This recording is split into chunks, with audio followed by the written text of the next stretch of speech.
새벽 4시 반이면 어김없이 눈이 떠집니다. 늙으면 잠이 없어진다는 말을 실감하는 요즘이에요. 제 몸에 맞춰진 알람이 아니라 아들 내외와 손주들을 위한 시간에 제 몸이 멋대로 길들여진 결과라는 편이 더 정확하겠지요. 몸을 일으키자마자 삭신이 비명을 질러댔습니다. 어젯밤 늦게까지 며느리가 벗어 던진 옷가지들을 정리하고 잤더니 허리부터 어깨까지 뻣뻣하게 굳어 있었어요. 파스를 붙인 자리가 화끈거렸지만 통증이 가신 것은 아니었습니다. 주방으로 나가 가장 먼저 쌀을 씻어 밥솥에 앉혔습니다. 칠순이 넘은 노인의 하루는 그렇게 나를 위한 시간이 아닌 가족들의 아침을 준비하는 것으로 시작되는 것이 당연한 일상이 된 지 오래입니다. 보글보글 된장찌개가 끓는 소리가 고요한 새벽 공기를 채웠어요. 며느리는 아침부터 냄새나는 국이나 찌개를 싫어했지만 어쩔 수 없습니다. 어제 마트에서 장을 보는데 아들 녀석이 어릴 적 먹던 구수한 된장찌개가 먹고 싶다고 흘리듯 말했거든요. 그 한마디에 제 기억은 수십 년 전으로 돌아갔고 손은 어느새 두부와 애호박을 집어들고 있었습니다. 자식 이기는 부모 없다는 말은 저 같은 늙은 어미에게는 거의 경전과도 같았으니까요. 생선 굽는 냄새가 퍼질 때쯤 방문이 하나둘 열리기 시작했습니다. 제일 먼저 나온 아들은 제 등 뒤에 대고 어머니 좋은 아침 한마디를 던지고는 소파에 드러누워 스마트폰을 들여다보기 바빴어요. 잠시 후 나온 며느리의 표정은 처음부터 잔뜩 찌푸려져 있었습니다. 코를 킁킁거리더니 아니나 다를까 어머니 아침부터 또 된장찌개예요? 생선까지 굽고 온 집안에 냄새 배게 하고 쏘아붙입니다. 아들이 먹고 싶다고 했다는 말이 목구멍까지 차올랐지만 굳이 입 밖에 내지 않았습니다. 모자 사이를 이간질하는 시어미가 되고 싶지는 않았거든요. 저는 그저 멋쩍게 웃으며 얼른 밥 먹어라. 회사 늦겠다 하고 식탁을 차리는 데에만 집중했습니다. 밥상머리 교육이라는 건 옛말이 된 지 오래입니다. 다들 스마트폰에 코를 박고 밥을 먹는 건지 화면을 먹는 건지 알 수가 없었어요. 제가 차린 반찬은 그저 그들의 무료한 시선을 잠시 머물게 하는 배경에 불과했지요. 며느리는 국에 숟가락을 몇 번 담그는가 싶더니 이내 내려놓고는 요거트 하나를 꺼내 먹었습니다. 그 모습에 속이 상했지만 뭐라고 할 수도 없었어요. 괜한 말을 했다가 어머니는 구식이라서 그래요라는 핀잔만 돌아올 게 뻔했습니다. 식사가 끝나면 진짜 전쟁이 시작됩니다. 손주 녀석들 옷 입히고 준비물 챙겨서 내보내는 일이 온전히 제 몫이었어요. 할머니, 내 실내화 가방 어디 있어요? 할머니, 오늘 미술 준비물 산다고 말씀드렸잖아요. 여기저기서 저를 찾는 소리가 터져 나왔습니다. 며느리는 거울 앞에서 자기 단장에만 열중할 뿐 아이들에게는 눈길 한 번 주지 않았습니다. 이 집의 모든 소란과 책임은 저 늙은 할미에게만 향해 있었지요. 현관문이 닫히고 모두가 떠난 뒤에야 집에는 비로소 고요가 찾아왔습니다.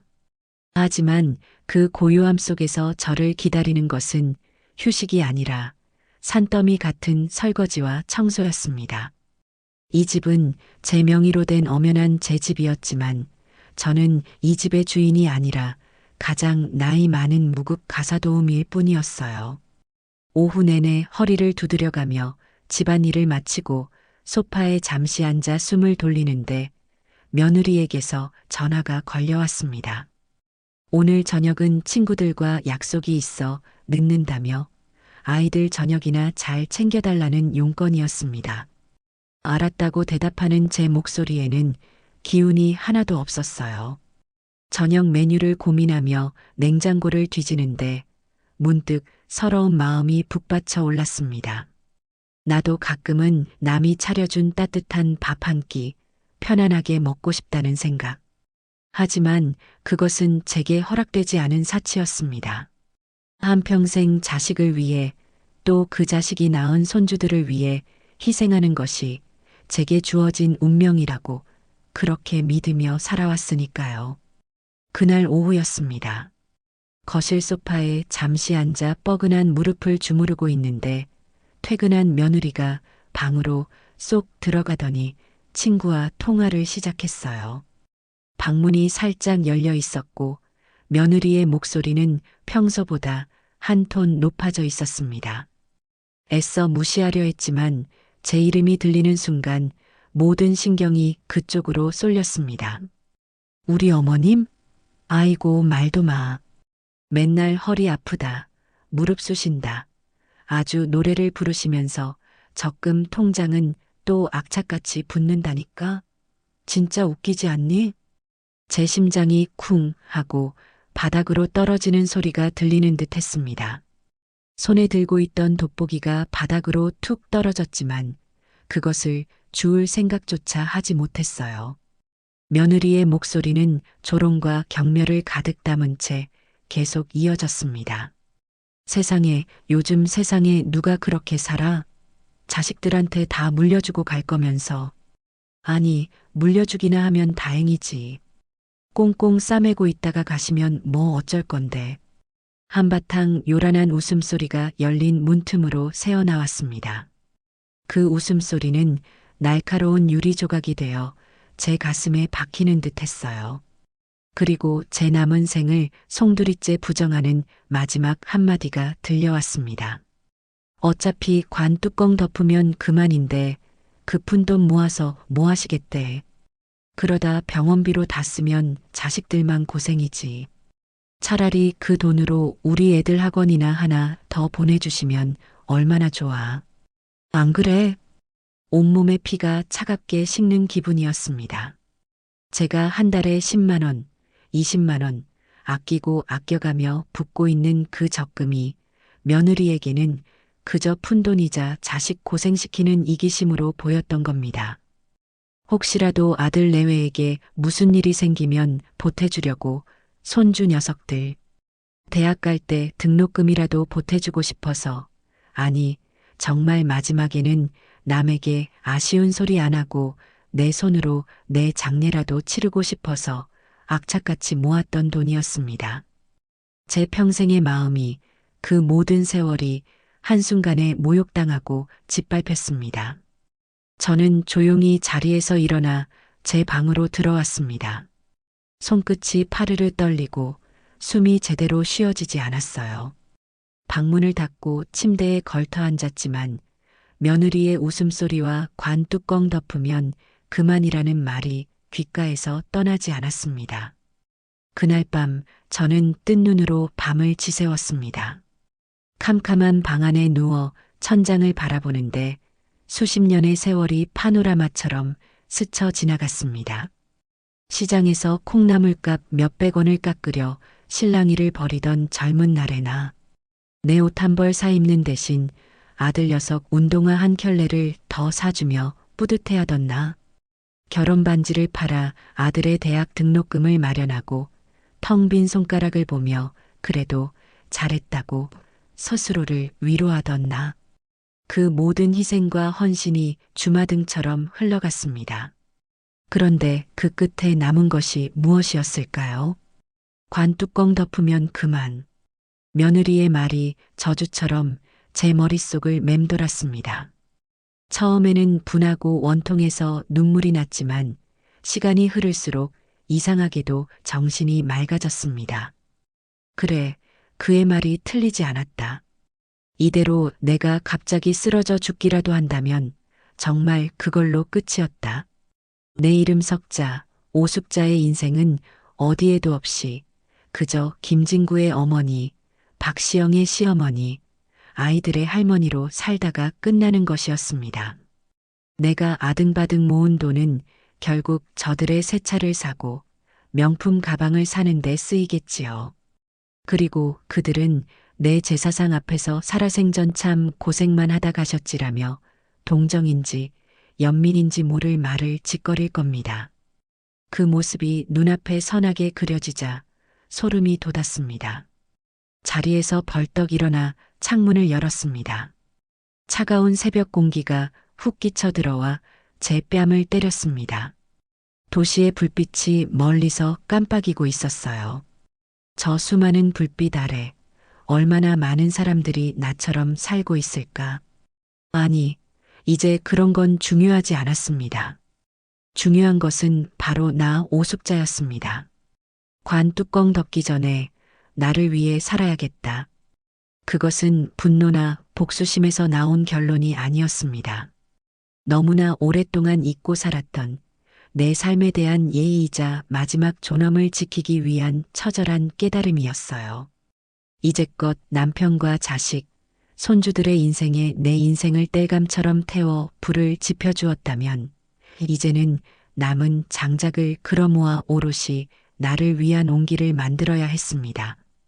날이 밝아오고 있었습니다.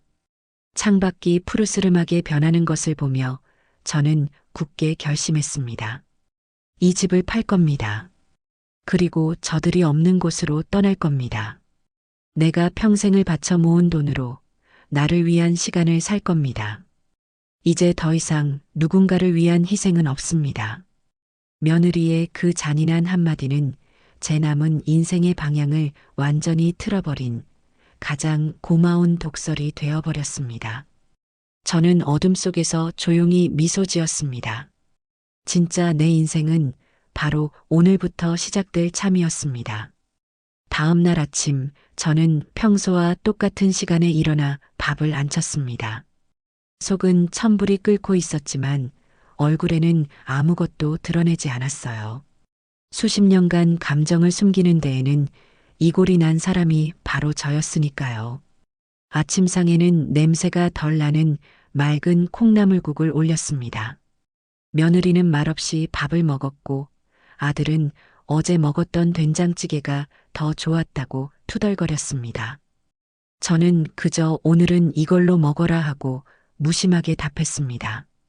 그들을 위한 마지막 배려이자 제 조용한 반격의 시작을 알리는 신호탄이었습니다. 모두가 집을 나선 뒤 저는 곧장 제 방으로 들어와 자개장 깊숙이 넣어두었던 작은 함을 꺼냈습니다. 그 안에는 이 집의 등기권리증과 제 인감도장, 그리고 낡은 적금 통장 몇 개가 들어 있었어요. 등기권리증에 선명하게 찍힌 오숙자라는 세 글자를 손가락으로 천천히 쓸어보았습니다. 남편이 세상을 뜨기 전 다른 건 몰라도 집 하나는 꼭 제 앞으로 해놓고 가야 한다며 신신당부했던 덕분이었습니다. 그때는 그저 고맙다고만 생각했는데 이제 와보니 남편이 제게 남겨준 것은 단순한 재산이 아니라 마지막 보루이자 무기였던 셈입니다. 저는 동네에서 가장 큰 부동산의 전화번호를 찾아 한참을 망설였습니다. 평생 무언가를 제 스스로 결정하고 팔아본 경험이 없었기에 손이 살짝 떨려왔어요. 하지만 귓가에 며느리의 목소리가 다시 한번 울리는 순간 망설임은 분노로, 분노는 곧 단단한 결심으로 바뀌었습니다. 관 뚜껑 덮으면 그만이라고? 그래, 그 말이 맞을지도 모른다.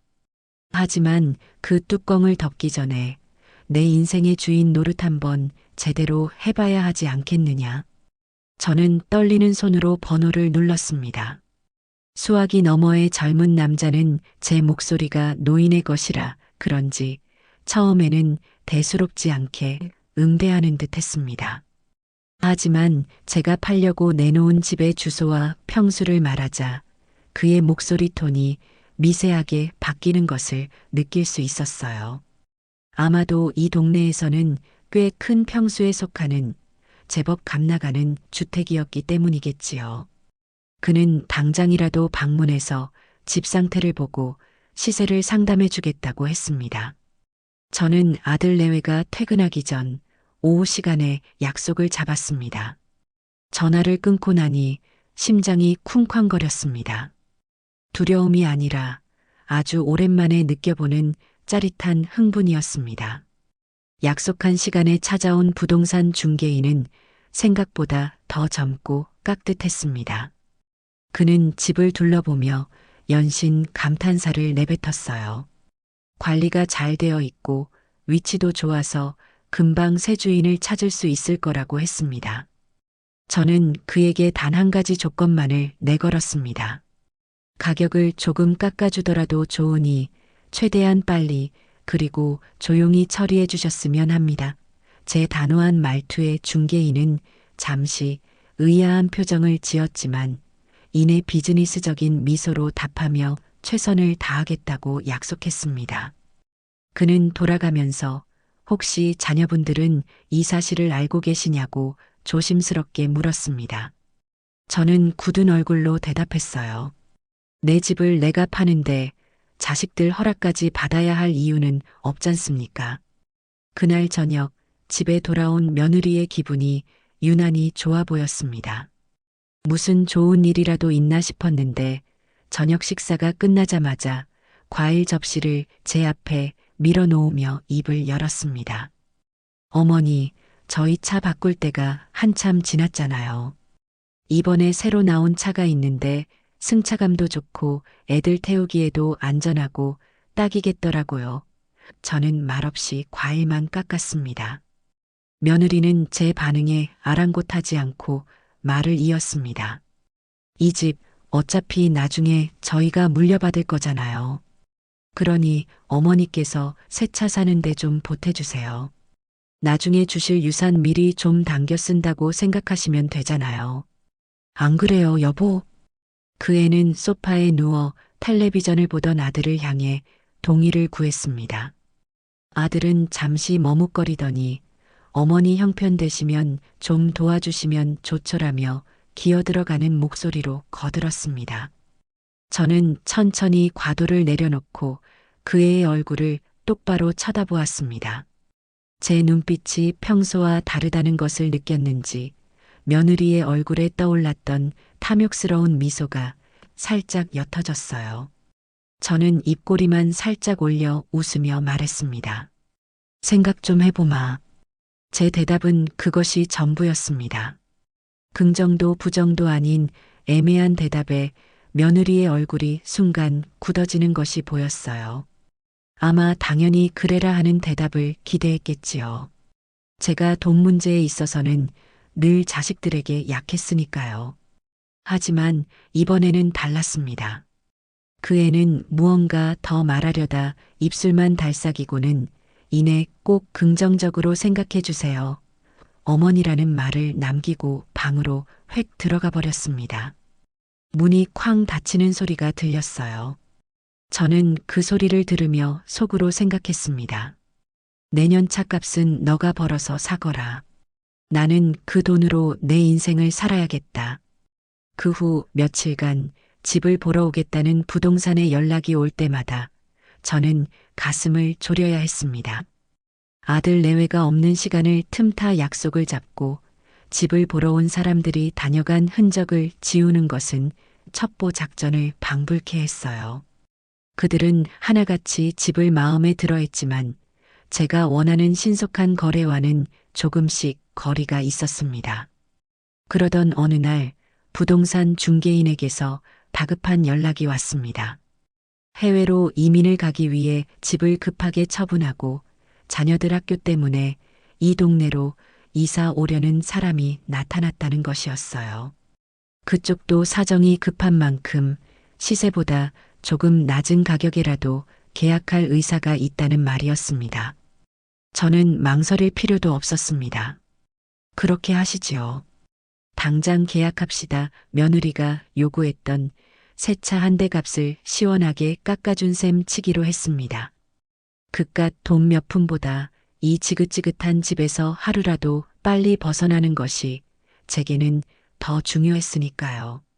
다음 날 오후 저는 난생 처음 부동산 사무실에 앉아 매매계약서라는 것을 썼습니다. 중개인은 혹시 모를 상황에 대비해 잔금 날짜까지 최대한 빨리 잡아주었어요. 제 이름 석자 옆에 인감 도장을 꾹 누르는 순간 온몸에 전율이 흘렀습니다. 이것은 단순한 서류가 아니었습니다.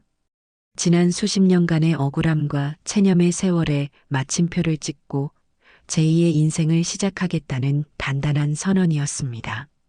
계약금을 제 통장으로 입금받고 부동산을 나서는 길, 초겨울의 바람이 상쾌하게 느껴졌습니다.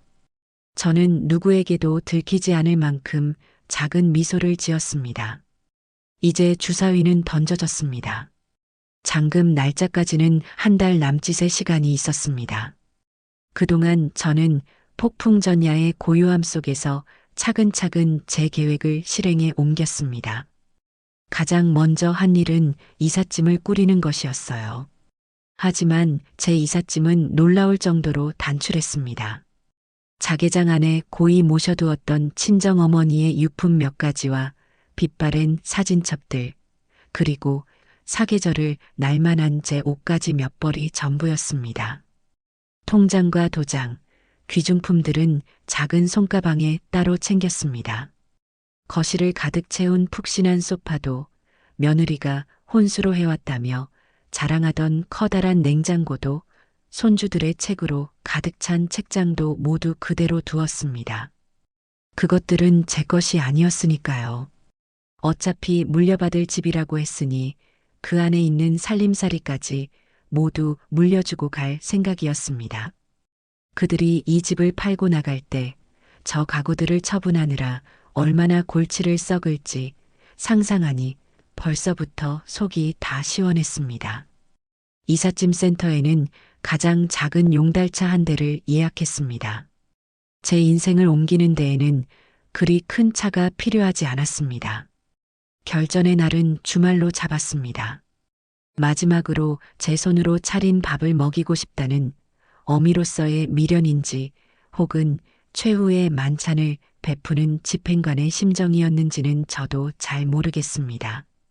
저는 그날 새벽부터 일어나 갈비찜을 재우고 잡채를 볶고 생선전을 부쳤습니다.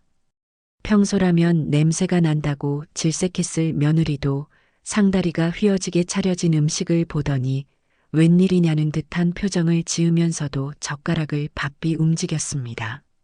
아무것도 모르는 아들과 손주들은 그저 진구성찬에 신이나 제잘거리기 바빴어요. 저는 거의 먹지 않고 그들의 모습을 묵묵히 지켜보았습니다. 아들의 밥그릇에 갈비찜 한 점을 더 올려주고 손주 입가에 묻은 밥풀을 닦아주었습니다. 마치 아주 먼 길을 떠나기 전 가족들의 모습을 눈에 하나하나 담아두려는 사람처럼요.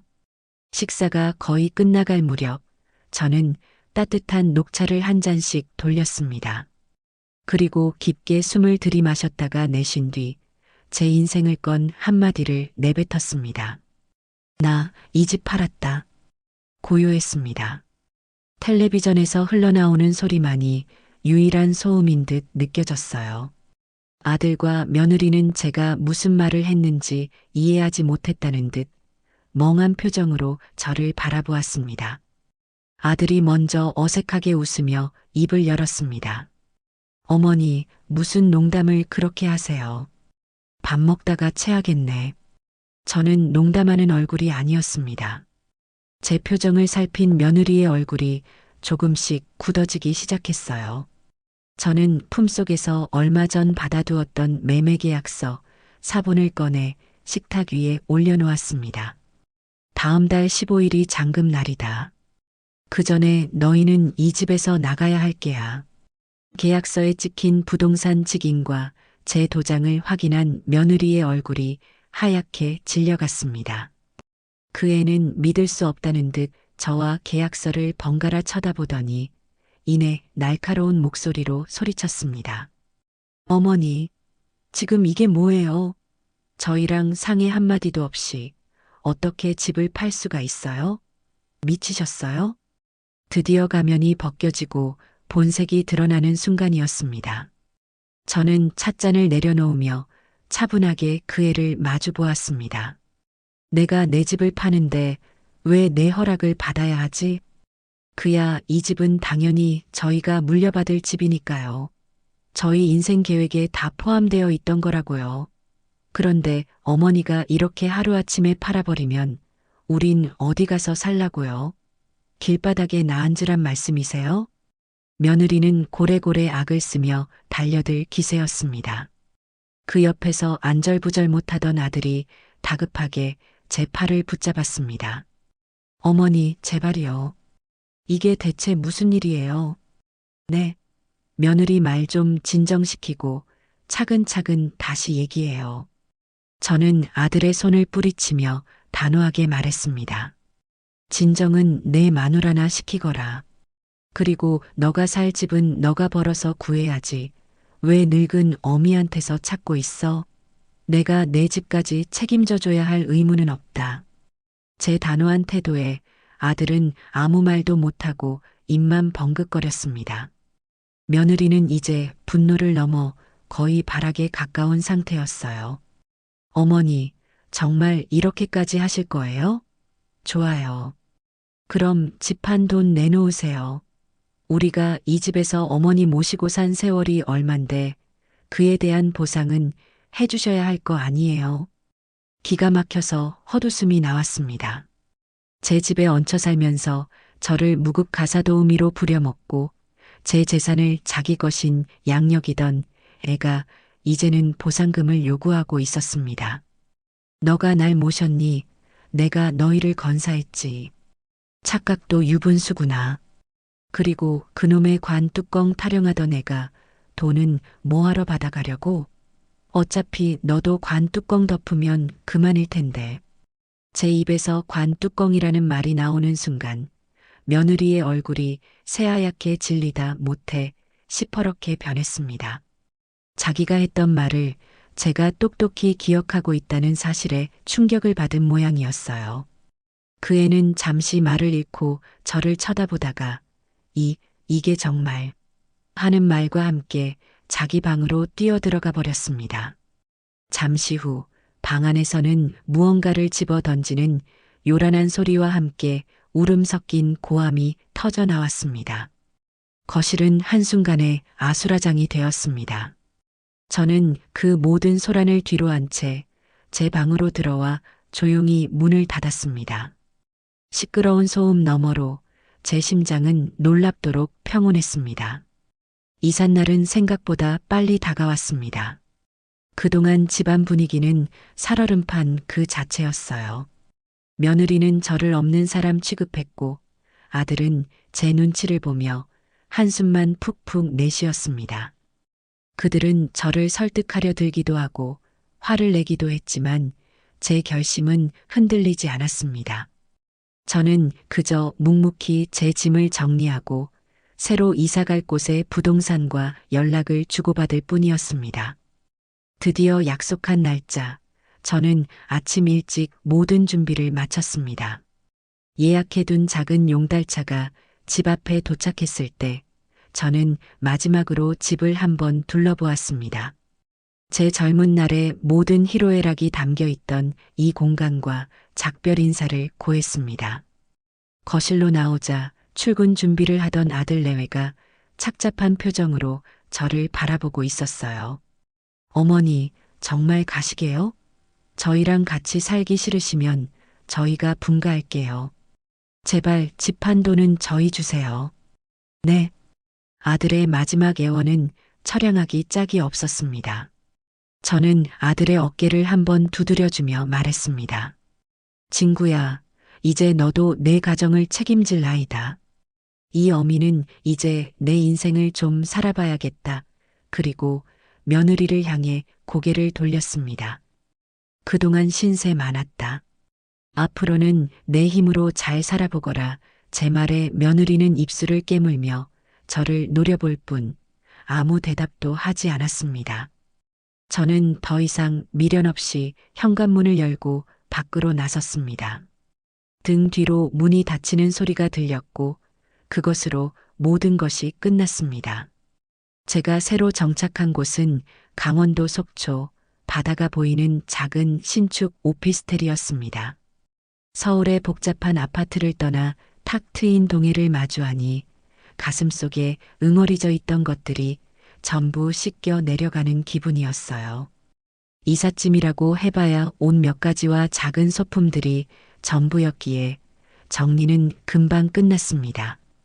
평생을 북적이는 가족들 틈바구니에서 살다가 처음으로 오롯이 저 혼자만의 공간을 갖게 된 겁니다. 창가에 작은 흔들의자를 놓고 제가 좋아하는 난초 화분을 올려두었습니다. 누구의 취향도 고려할 필요 없이 오직 나를 위한 공간을 꾸미는 일은 생각보다 훨씬 즐거웠습니다. 새로운 집에 어느 정도 적응했을 무렵 아니나 다를까 며느리에게서 전화가 걸려왔습니다. 발신자 번호를 확인하는 순간 저는 잠시 망설였지만 이내 통화 버튼을 눌렀습니다. 이 또한 제가 넘어야 할 산이라는 것을 알고 있었기 때문입니다. 여보세요. 어머니, 지금 어디세요? 저희 지금 길바닥에 나앉게 생겼는데 어떻게 전화 한 통이 없으세요? 수화기 너머에서는 며느리의 악에 바친 고함이 터져 나왔습니다. 저는 창밖의 평화로운 바다를 바라보며 조용히 대꾸했습니다. 왜 소리를 지르고 그러니? 나 속초에 있다. 속초요? 거기서 지금 혼자 유유자적 바다 구경하고 계신 거예요? 제정신이냐고요? 당장 집 한 돈 내놓으세요. 어머니가 저희한테 입힌 정신적, 물질적 피해에 대한 위자료 청구하기 전에 위자료라는 말에 실소가 터져 나왔습니다. 제가 평생을 바쳐 너희를 건사한 값은 얼마면 되겠니? 하고 되묻고 싶은 것을 꾹 참았습니다. 대신 저는 아주 차분하고 조용한 목소리로 말했습니다. 그래, 위자료라. 그럼 너는 내게 위자료를 얼마나 주어야 할까? 내 청춘과 맞바꾼 기나긴 세월에 대한 값 말이다. 뭐라고요? 이제 끊는다. 앞으로는 그런 일로 전화하지 말거라. 나도 내 인생이 바쁘다. 저는 며느리가 무어라 더 소리치기 전에 통화를 종료해버렸습니다. 그리고 곧바로 그 애의 번호를 차단했습니다. 손가락 하나로 지긋지긋한 관계의 족쇄를 끊어버린 기분이었습니다. 잠시 후 아들에게서 문자가 왔습니다. 어머니, 시영이가 너무 흥분해서 그랬어요. 용서하세요. 저는 그 문자에 아무런 답장도 하지 않았습니다. 다음 날 아침 저는 알람 소리가 아닌 따스한 햇살에 눈을 떴습니다. 일어나서 누군가의 아침밥을 차릴 필요가 없다는 사실이 꿈만 같았어요. 저는 천천히 일어나 커피를 내리고 창가 흔들의자에 앉아 망망대해를 바라보았습니다. 수평선 위로 떠오르는 해를 보며 마시는 커피는 제가 평생 마셔본 그 어떤 음식보다 달콤했습니다. 오후에는 무작정 밖으로 나섰습니다. 오피스텔 근처에 있는 중앙시장을 어슬렁거리며 구경했습니다. 펄떡이는 생선들과 싱싱한 채소들, 맛있는 냄새를 풍기는 튀김들, 모든 것이 활기차고 신기했어요. 예전 같았으면 저녁거리 걱정에 가격 흥정에 정신이 없었겠지만 지금은 아니었습니다. 저는 그저 구경꾼으로서 시장의 활기를 즐겼습니다. 그러다 갓 튀겨낸 새우튀김이 맛있어 보여 5,000원어치를 사서 바닷가 방파제에 걸터 앉아 혼자 먹었습니다. 짭짤한 바닷바람과 함께 먹는 바삭한 튀김은 그야말로 꿀맛이었지요. 생전 처음으로 혼자 카페에도 들어가 봤습니다. 젊은 애들이나 가는 곳이라고 생각해서 문턱을 넘을 생각조차 못했던 곳이었어요. 저는 가장 비싸고 달콤해 보이는 케이크 한 조각과 아메리카노를 주문했습니다. 창가에 앉아 바다를 보며 혼자 케이크를 떠먹는 그 시간이 조금은 어색했지만 더없이 행복했습니다. 사소하지만 완벽한 자유. 저는 비로소 깨달았습니다. 관 뚜껑이 닫히기 전까지 내게는 아직 맛보아야 할 자유와 행복이 이렇게나 많이 남아 있었다는 것을요. 속초에서의 자유로운 생활에 익숙해질 무렵 저는 조금 더 적극적으로 제 인생을 채워나가기로 마음먹었습니다. 매일 바다만 보고 산책만 하는 것도 하루 이틀이지 사람 사는 데에는 소속감과 배움이 필요하다는 생각이 들었어요. 저는 수소문 끝에 동네 노인복지관을 찾아갔습니다. 처음에는 쭈뼛거리며 문을 열었지만 안에서는 제 또래의 어르신들이 웃고 떠들며 활기차게 무언가를 배우고 있었습니다. 저는 그곳에서 두 가지 강좌를 신청했습니다. 하나는 스마트폰 활용법이었고 다른 하나는 라인 댄스였습니다. 스마트폰은 아들 내외가 사주긴 했지만 전화 걸고 받는 것 외에는 쓸 줄을 몰라 거의 무용지물이었어요. 손주 녀석들에게 물어보면 짜증만 내기 일쑤여서 더는 물어볼 엄두도 내지 못했었지요. 하지만 이제는 아니었습니다. 저는 강사님의 설명을 하나하나 메모해가며 열심히 따라했습니다. 사진을 찍고 문자를 보내고 인터넷으로 정보를 검색하는 법을 배우는 것은 신세계 그 자체였습니다. 라인 댄스는 제게 더 큰 도전이었습니다. 평생 몸치로 살아온 제가 남들 앞에서 춤을 춘다는 것은 상상도 못할 일이었으니까요. 처음에는 삐걱거리며 스텝이 자꾸 엉켰지만 신나는 음악에 맞춰 몸을 흔들다 보니 저도 모르게 얼굴에 웃음꽃이 피어났습니다. 땀을 흠뻑 흘리고 나면 몸은 고단했지만 마음속에 쌓여있던 묵은 체증이 전부 내려가는 기분이었어요. 함께 춤을 추는 동료들과는 금세 친해졌습니다. 서로 간식을 나눠 먹고 자식들 흉도 보고 사는 이야기를 나누며 저는 그동안 잊고 지냈던 친구라는 존재의 소중함을 다시금 깨닫게 되었습니다. 이제 제 하루는 더 이상 무료하지 않았습니다. 오전에는 스마트폰을 배우고 오후에는 라인 댄스를 추고 저녁에는 새로 사귄 친구들과 밥을 먹으며 수다를 떨었습니다. 제 인생의 스케줄이 온전히 저의 즐거움으로 채워지고 있었습니다. 그러던 어느 날 라인 댄스 연습을 마치고 친구들과 복지관 식당에서 점심을 먹고 있는데 스마트폰이 요란하게 울렸습니다. 차단하지 않은 아들의 번호였습니다. 무슨 일인가 싶어 받았더니 전화기 너머에서는 아들이 아닌 며느리의 다급한 목소리가 들려왔습니다. 아마 제 번호를 차단했으니 아들 전화를 빌려 연락한 모양이었어요. 어머니, 큰일 났어요. 민준이가 아침부터 열이 펄펄 끓고 토하고 난리예요. 병원에 갔더니 장염이라는데 제가 회사에서 중요한 프로젝트 때문에 도저히 조퇴를 할 수가 없어요. 어머니, 빨리 서울로 좀 와주세요. 와서 민준이 좀 돌봐주셔야겠어요. 그 애의 목소리에는 당연히 제가 달려갈 것이라는 믿음이 깔려 있었습니다. 예전에 저였다면 아마 알았다 한마디와 함께 당장 속초 터미널로 달려갔을 겁니다. 하지만 저는 더 이상 과거의 오숙자가 아니었습니다. 저는 잠시 뜸을 들인 후 아주 차분하게 대답했습니다. 지금은 가기가 좀 곤란하겠구나. 네, 곤란하다니요? 애가 이렇게 아픈데 그게 할 소리세요? 나도 지금 사정이 있어서 말이다. 정 안 되면 너가 휴가를 내든지 아니면 간병인을 쓰든지 하거라. 제가 말을 마치자마자 옆에서 제 통화를 듣고 있던 라인 댄스 친구가 눈치를 주며 제 스마트폰을 가져갔습니다. 그리고는 방금 전 우리가 다 함께 웃으며 찍었던 단체 사진 한 장을 며느리에게 전송했어요. 그러고는 제게 윙크를 한번 찡긋해 보였습니다. 잠시 후 며느리에게서 문자가 도착했습니다. 지금 이 상황에 춤추고 놀러 다닐 정신이 있으세요? 할머니도 아니시네요, 정말. 저는 그 문자를 소리내어 읽었습니다.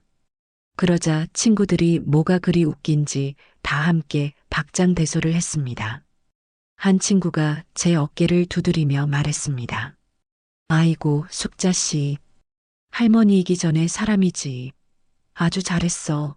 저는 친구들과 함께 웃으며 며느리의 문자에 답장을 보냈습니다. 미안하다. 지금은 내 인생 즐기느라 바빠서 못 가겠다. 그날 복지관 식당의 점심은 그 어느 때보다 맛있었습니다. 며칠 뒤 라인 댄스를 마치고 친구들과 복지관 앞 벤치에 앉아 커피를 마시고 있었습니다. 마침 길 건너편에 새로 생긴 옷가게 쇼윈도에 마네킹이 입고 있는 화사한 원피스가 보였습니다. 영애 씨가 그쪽을 턱으로 가리키며 말했습니다. 숙자 씨, 저 옷 예쁘다. 우리도 저런 거 입으면 얼마나 예쁠까. 평생 자식들 옷, 남편 옷만 사다 날랐지. 내 몸에 걸치는 건 시장에서 산 몸빼 바지가 전부였는데. 그 말에 모두가 약속이라도 한 듯 고개를 끄덕이며 한숨을 쉬었습니다. 제 마음도 마찬가지였습니다. 제 옷장에도 외출복이라고 해봐야 색이 바래고 유행이 한참 지난 펑퍼짐한 옷들 뿐이었습니다. 그 순간 제 안에 잠자고 있던 욕망 하나가 불쑥 고개를 들었습니다. 나도 한번 멋쟁이가 되어보고 싶다. 서울 갑시다. 제 뜬금없는 말에 친구들의 시선이 모두 제게로 쏠렸습니다. 서울은 왜? 쇼핑하러요. 이왕 살 거면 우리 평생 구경도 못 해본 좋은 옷으로 한번 사 입어봅시다. 우리도 이제 그럴 자격 있잖아요. 서울과 쇼핑이라는 단어에 친구들의 얼굴에 설렘과 망설임이 동시에 떠올랐습니다. 서울은 그들에게도 저처럼 자식들을 키워내고 고생했던 아픈 기억의 도시이자 동시에 화려하고 좋은 것들이 가득한 선망의 도시이기도 했습니다. 에이, 우리가 서울 백화점 가서 뭘 사? 비싸기만 하고. 돈은 이럴 때 쓰라고 있는 거예요. 관 뚜껑 덮기 전에 다 써야지. 제가 우리의 유행어가 된 그 말을 외치자 친구들의 얼굴에 마침내 결심에 찬 웃음꽃이 피어났습니다. 우리의 즉흥적인 계획은 순식간에 할미들의 서울 쇼핑 원정이라는 거창한 작전으로 발전했습니다. 우리는 마치 수학여행을 앞둔 여고생들처럼 들떠서 다음 날 아침 일찍 출발하는 서울행 고속버스 표를 스마트폰으로 예매했습니다. 다음 날 한껏 멋을 낸 우리는 고속버스에 나란히 앉아 서울로 향했습니다. 차창 밖으로 익숙한 속초의 풍경이 멀어지고 낯선 도시의 풍경이 다가오는 것을 보며 심장이 두근거렸습니다. 예전 같으면 아들 집에 무슨 일을 해주러 혹은 손주를 봐주러 의무감에 오가던 길이었지만 오늘은 달랐습니다. 오직 나 자신을 위해 나의 즐거움을 위해 가는 길이었습니다. 우리는 버스 안에서 무슨 색 코트를 살지 어떤 가방을 들지 제잘거리며 시간 가는 줄 몰랐습니다. 우리의 목적지는 명동에 있는 대한민국에서 가장 크고 화려하다는 백화점이었습니다. 백화점의 거대한 회전문을 통과하는 순간 우리는 압도적인 풍경에 잠시 입을 다물지 못했습니다. 눈이 부실 정도로 밝은 조명, 은은하게 퍼지는 고급 향수 냄새, 대리석 바닥을 또각거리며 걷는 사람들, 가리고 유리 진열장 안에서 보석처럼 빛나는 수많은 상품들. 이곳은 제가 살던 세상과는 완전히 다른 별천지였습니다. 우리는 1층 화장품 매장을 지나 곧장 고가의 브랜드들이 모여있는 층으로 향했습니다. 처음에는 조금 주눅이 들었지만 오늘 우리는 손님이다 하고 서로의 등을 두드려주며 용기를 냈습니다. 한 유명 브랜드 매장 앞에 섰을 때였습니다. 멀끔하게 차려입은 젊은 직원은 행색이 수수한 우리를 위아래로 훑어보더니 본체만체하며 다른 곳으로 시선을 돌렸습니다. 그 미묘한 무시의 눈빛을 저는 똑똑히 보았습니다. 저는 보란 듯이 매장 안으로 성큼 들어섰습니다. 그리고 가장 좋아 보이는 부드러운 캐시미어 소재의 베이지색 코트를 손가락으로 가리키며 말했습니다. 저거 한번 입어봅시다. 제 당당한 태도에 직원은 마지못해 코트를 꺼내왔습니다. 제가 코트를 걸치고 거울 앞에 서는 순간 저와 제 친구들은 동시에 탄성을 내뱉었습니다. 낡고 왜소했던 할머니는 온데간데 없고 품이 있고 우아한 중년의 여인이 거울 속에 서 있었습니다. 몸에 착 감기는 부드러운 감촉과 군더더기 없이 떨어지는 디자인이 마치 처음부터 제 옷이었던 것처럼 잘 어울렸습니다. 어머, 숙자 씨, 너무 곱다. 꼭 청담동 사모님 같아. 영애 씨의 호들갑에 저는 쑥스러우면서도 입꼬리가 저절로 올라갔습니다. 그때까지 우리를 본체만 채하던 직원도 제 모습을 보더니 태도가 180도 바뀌었습니다. 어머님, 너무 잘 어울리세요. 이 코트가 정말 주인을 만났네요. 라며 온갖 칭찬을 늘어놓기 시작했습니다. 저는 그 직원의 얼굴을 보며 속으로 웃었습니다. 사람을 판단하는 기준이 고작 옷차림과 돈밖에 없는 가벼운 세상의 단면을 보는 것 같았기 때문입니다. 이걸로 하지. 그리고 저기 저 가방도 한번 보여줘요. 저는 평소 잡지에서 눈여겨보았던 작고 단단한 디자인의 가죽 가방을 가리켰습니다. 직원은 신이 나서 가방을 대령했고 저는 2번 고민하지 않고 구매를 결정했습니다. 일시불로 해주세요. 제 말에 직원의 눈이 동그래졌습니다. 저는 지갑에서 제 명의의 카드를 꺼내 당당하게 건넸습니다.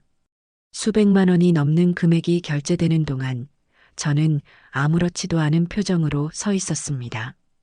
통장 잔액이 줄어드는 것보다 수십 년 묵은 한을 풀어내는 만족감이 훨씬 더 컸습니다. 직원은 이제 우리를 상전 모시듯 깍듯하게 대하며 구입한 물건들을 커다란 쇼핑백에 정성껏 담아주었습니다. 매장을 나서는 우리 뒤로 직원은 허리가 끊어져라 인사를 해댔습니다. 우리는 마치 전쟁에서 승리한 장군들처럼 의기양양하게 백화점을 누볐습니다. 한껏 쇼핑을 마친 우리는 백화점 꼭대기층에 있는 라운지, 카페에 자리를 잡았습니다. 통유리창 너머로 서울 시내가 한눈에 내려다 보이는 아주 전망 좋은 곳이었습니다. 우리는 커피와 함께 비싼 케이크를 시켜놓고 방금 산 쇼핑백들을 의자 위에 올려둔 채 서로를 보며 웃었습니다. 아이고, 내 평생 이런 호사를 다 누려보네. 오늘 죽어도 여한이 없겠다. 무슨 소리야. 이제 시작인데. 앞으로 더 좋은 거 많이 보고, 많이 입고, 많이 먹어야지. 바로 그때 영희 씨가 스마트폰을 꺼내 들었습니다. 숙자 씨, 여기 좀 봐봐. 내가 인생 사진 찍어줄게. 영희 씨는 제가 새로 산 코트를 입고 새 가방을 든 채 우아하게 커피를 마시는 모습을 여러 각도에서 찍어주었습니다. 사진 속의 저는 제가 봐도 낯설 만큼 행복하고 여유로워 보였습니다. 숙자 씨, 이 사진 카톡 프로필 사진으로 당장 받고 아들하고 며느리 보라고. 친구들의 성화에 저는 고개를 끄덕였습니다. 그리고 배운 대로 차근차근 스마트폰을 조작해 제 SNS 프로필 사진을 방금 찍은 그 사진으로 바꿨습니다. 분명히 서울 어딘가에서 이 사진을 보게 될 그들의 얼굴이 눈앞에 선하게 그려졌습니다. 질투와 분노, 그리고 자신들의 어리석음에 대한 후회로 일그러질 그 표정을 상상하니 짜릿한 쾌감이 온몸으로 퍼져나갔습니다. 보란듯이 행복하게, 보란듯이 즐겁게, 보란듯이 품위 있게 사는 것.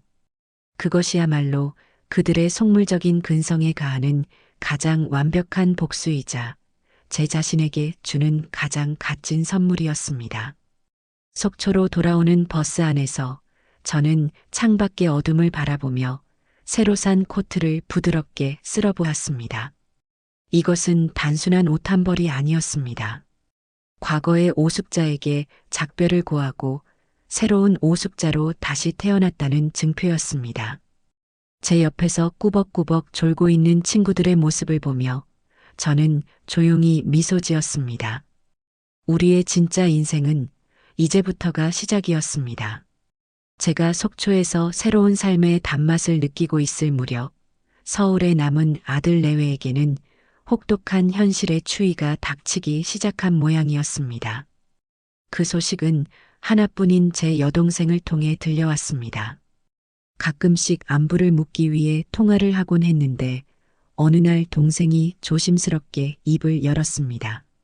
언니, 진구 그놈 경기도 외곽으로 이사 갔다더라. 저는 굳이 먼저 묻지 않았지만 동생은 답답했는지 모든 것을 털어놓았습니다. 제가 집을 판 돈을 한 푼도 주지 않자 아들 내외는 가진 돈에 맞춰 급하게 전셋집을 구해야만 했습니다. 하지만 하늘 높은 줄 모르고 치솟은 서울의 집값을 감당할 수 없었지요. 결국 그들이 정착한 곳은 서울 시내의 번듯한 아파트가 아닌 출퇴근 시간만 2시간 가까이 걸리는 경기도의 낡은 빌라였습니다. 동생의 묘사에 따르면 그들의 새로운 보금자리는 예전 집과는 비교할 수 없을 정도로 초라했습니다. 방 2칸짜리 좁은 공간에 4식구의 짐을 구겨 넣느라 집은 늘 어수선했고 햇볕도 잘 들지 않아 낮에도 불을 켜야 할 정도라고 했습니다. 무엇보다 며느리를 괴롭히는 것은 길어진 출퇴근 시간과 뚝 떨어진 생활 수준이었습니다. 예전에는 백화점에서 장을 보고 주말마다 외식을 즐기던 그 애가 이제는 동네 작은 마트에서 가격표를 비교하며 장을 보고 피곤해 저러 집에 돌아오면 아이들 저녁 챙기기도 버거워하는 신세가 되었다는 겁니다. 그 며느리 성질에 오죽하겠어. 매일 진구만 들들 볶는 모양이더라. 다 당신 엄마 때문이라고, 당신이 무능해서 이 꼴로 산다고. 아주 집안이 전쟁터래, 전쟁터. 동생의 말을 들으며 저는 아무런 감흥도 느끼지 못했습니다.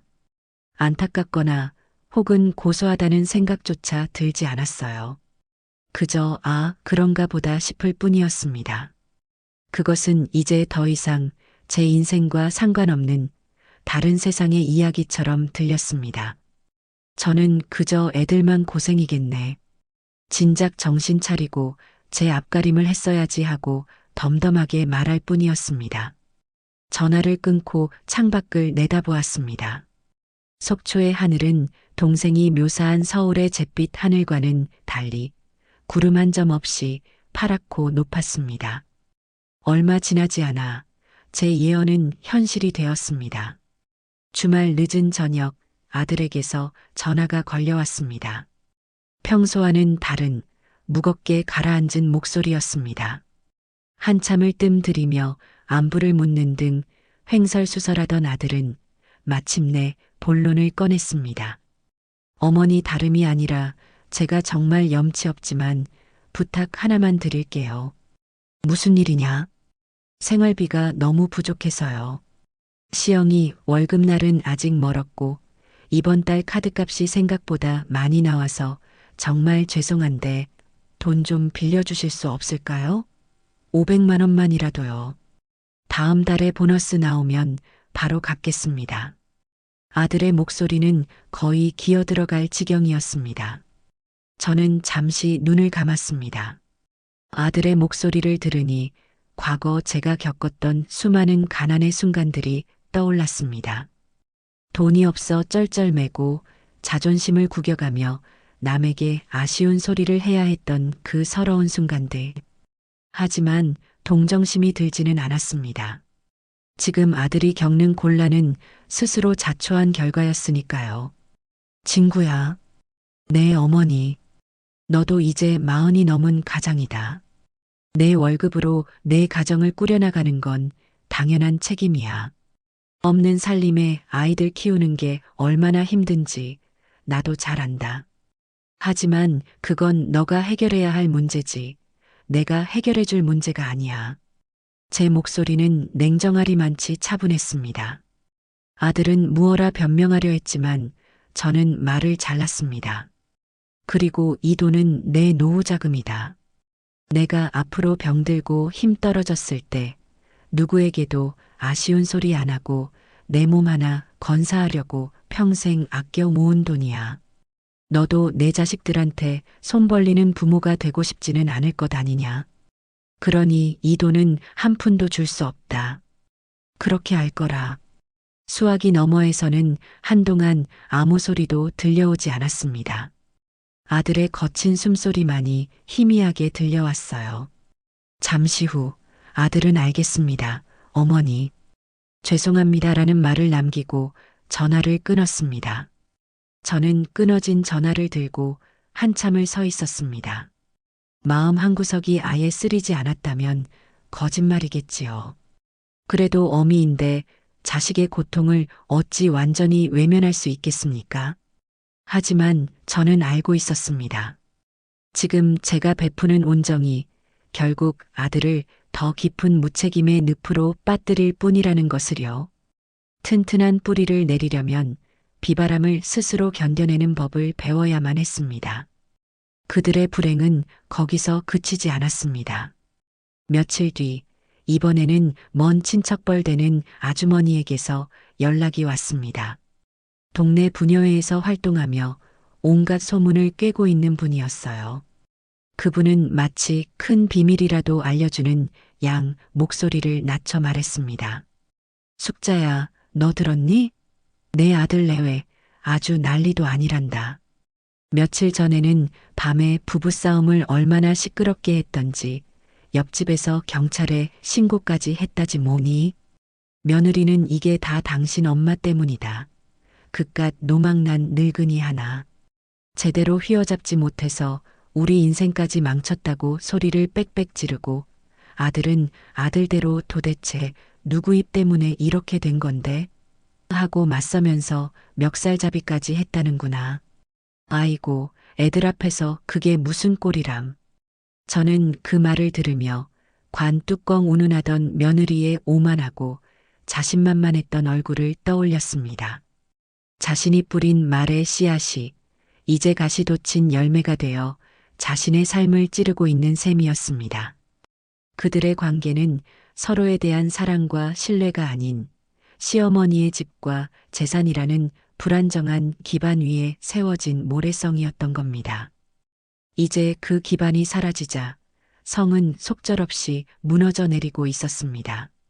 저는 아주머니에게 적당히 맞장구를 쳐주고는 전화를 끊었습니다. 그리고 창문을 열어 시원한 바닷바람을 들이마셨습니다. 서울에서 불어오는 그 지긋지긋한 불행의 바람을 모두 날려버리고 싶었습니다. 아들 내외의 삶이 삐걱거리는 소음으로 가득 차갈수록 제 삶은 반대로 고요하고 풍요로운 선율로 채워져 갔습니다. 복지관에서 만난 새로운 인연들은 제 삶의 가장 큰 축복이었습니다. 특히 저와 동갑내기인 영희 씨와는 유난히 마음이 잘 맞아 거의 매일 붙어 다니다시피 했어요. 영희 씨는 몇 해 전 남편과 사별하고 자식들은 모두 출가시킨 뒤 혼자서 씩씩하고 유쾌하게 살아가는 분이었습니다. 숙자 씨, 인생 뭐 있어? 자식들 다 키워서 세상에 내보냈으면 우리 의무는 끝난 거야. 이제부터는 우리 자신을 위해서 살아야지. 안 그래? 영희 씨는 늘 제게 그렇게 말하며 용기를 주었습니다. 저희는 함께 라인 댄스 스텝을 맞추고 스마트폰으로 예쁜 풍경 사진을 찍는 법을 연구하고 동네 맛집을 탐방하며 소녀처럼 웃고 떠들었습니다. 서로의 아픈 상처를 보듬어주고 새로운 도전을 응원하는 든든한 동반자가 생긴 겁니다. 저는 영애 씨와 함께 있으면 제가 70평생을 묵묵히 살아온 노인이 아니라 이제 막 새로운 세상에 눈을 뜬 20살 처녀가 된 것 같은 기분이 들었습니다. 어느 날 복지관 게시판에 붙은 제주도 2박 3일 힐링 여행 포스터가 저희의 눈길을 사로잡았습니다. 평생 자식들 수학여행 뒷바라지만 해봤지 저를 위한 여행은 단 한 번도 가본 적이 없었습니다. 늘 마음속으로만 그려보던 꿈이었지요. 영희 씨가 제 팔을 툭 치며 말했습니다. 가자, 숙자 씨. 돈은 이럴 때 쓰라고 있는 거야. 통장의 숫자만 보고 있다가 눈 감으면 그게 다 무슨 소용이람. 영희 씨의 말에 저는 용기를 냈습니다. 저희는 복지관 친구 몇 명과 함께 여행기를 만들어 돈을 모았고 제가 배운 스마트폰 활용 실력을 발휘해 직접 비행기 표와 숙소를 예매했습니다. 모든 것이 처음이었지만 두렵기보다는 설레는 마음이 훨씬 컸습니다. 제주도로 떠나는 날 공항에서 비행기를 기다리는 제 마음은 어린아이처럼 들떠 있었습니다. 육중한 비행기가 활주로를 박차고 하늘로 날아오르는 순간 저는 창밖을 보며 해방감을 느꼈습니다. 저를 짓누르던 모든 과거와 책임감으로부터 벗어나 훨훨 날아오르는 기분이었습니다. 제주도는 그야말로 별천지였습니다. 저희는 렌터카를 빌려 해안도로를 달리고 유채꽃밭에서 사진을 찍고 갓 잡은 싱싱한 해산물로 배를 채웠습니다.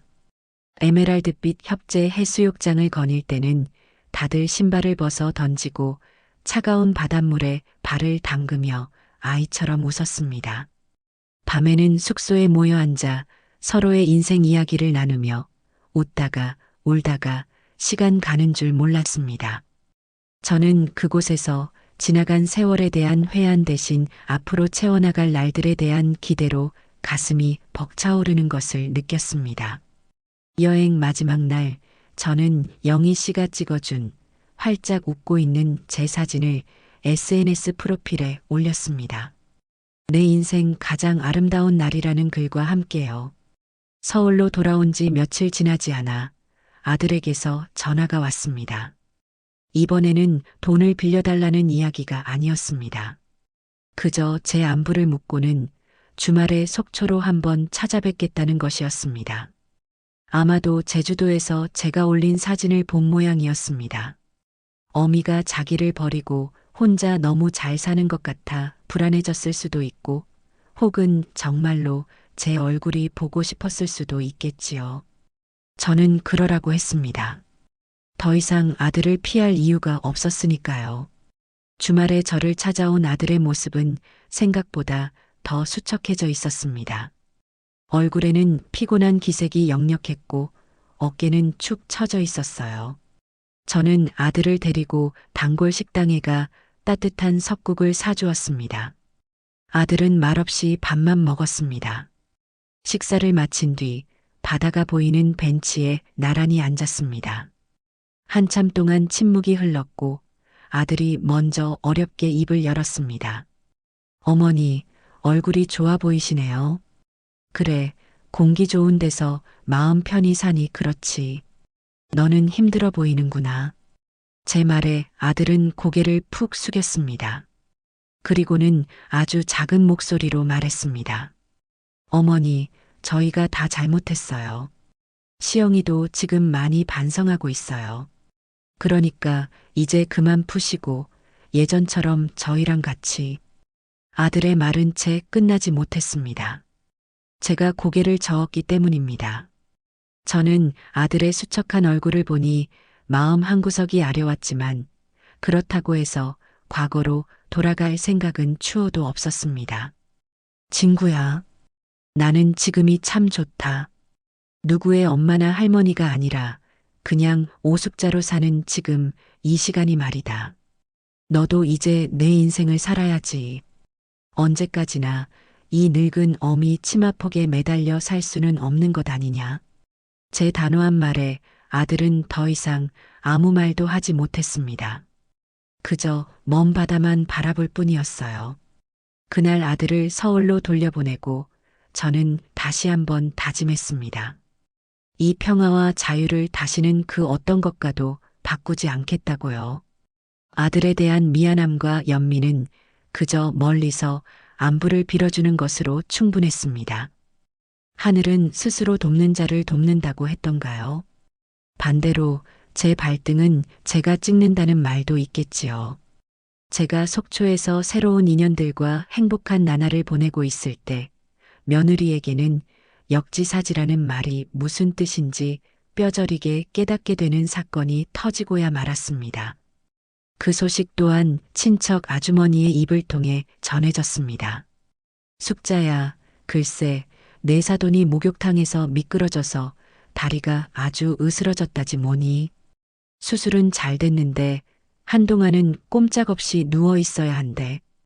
그 말을 듣는 순간 왠지 모르게 앞으로 벌어질 일들이 눈앞에 그려지는 듯 했습니다. 아니나 다를까 아주머니의 말은 계속 이어졌습니다. 그런데 그 집 자식들이 아주 하나같이 이기적이야. 아들놈은 지방에서 일한다는 핑계로 나 몰라라 하고 딸이라는 것들은 하나같이 직장 다녀서 바쁘다. 애들 봐야 해서 힘들다. 서로 간병을 미루기만 한다는구나. 결국 누가 독박을 썼겠어. 내 며느리지. 저는 아무 말 없이 듣고만 있었습니다. 며느리에게는 위로 오빠가 하나, 아래로 여동생이 하나 있었습니다. 하지만 그들은 하나같이 자기 살기 바쁘다는 이유로 늙은 어머니의 병수발을 며느리에게 떠넘긴 모양이었습니다. 꼭 옛날의 제 모습을 보는 것만 같았습니다. 시부모님이 아프실 때마다 남편의 형제들은 모두 이런저런 핑계를 대며 빠져나갔고 결국 모든 병수발은 막내 며느리였던 제 차지였으니까요. 며느리는 이제 회사 일과 집안일 그리고 친정어머니의 병수발이라는 삼중고에 시달리게 된 것이었습니다. 낮에는 회사에서 상사 눈치를 보며 일하고 퇴근 후에는 곧장 병원으로 달려가 어머니의 대소변을 받아내고 몸을 닦아드려야 했습니다. 그리고 파김치가 된 몸을 이끌고 집에 돌아오면 아이들 저녁과 남편 뒤치다꺼리가 기다리고 있었겠지요. 예전에 제가 매일같이 겪었던 그 끝이 보이지 않는 고통의 굴레를 이제 며느리가 고스란히 겪게 된 겁니다. 그렇게 며칠이 지났을까요? 모르는 번호로 전화가 한 통 걸려왔습니다. 받을까 말까 망설이다 받았는데 수화기 너머에서는 잔뜩 지치고 잠긴 며느리의 목소리가 들려왔습니다. 제 번호를 차단했으니 공중전화나 다른 사람의 전화로 건 모양이었습니다. 어머니, 나다. 어머니, 저 너무 힘들어요. 정말 죽을 것 같아요. 며느리는 대뜸 울음 섞인 하소연을 늘어놓기 시작했습니다. 자기 엄마가 다쳤는데 오빠랑 동생은 나 몰라라 하고 자기한테만 모든 짐을 떠넘긴다는 이야기, 회사에서는 실적이 떨어진다고 압박하고 집에 오면 집안일이 산더미 같다는 이야기, 몸이 10개라도 모자랄 지경이라는 푸념이었습니다. 저는 그 하소연을 묵묵히 아주 오랫동안 들어주었습니다. 중간에 말을 끊거나 충고를 하거나 위로를 하지도 않았습니다. 그저 들어주기만 했습니다. 한참을 울며불며 자기 신세 한탄을 하던 며느리는 제가 아무 반응이 없자 마침내 본론을 꺼냈습니다. 어머니, 저 좀 도와주시면 안 될까요? 어머니는 지금 시간도 많으시잖아요. 며칠만이라도 저희 집에 와서 애들이라도 좀 봐주세요. 네, 제가 이 은혜는 평생 잊지 않을게요.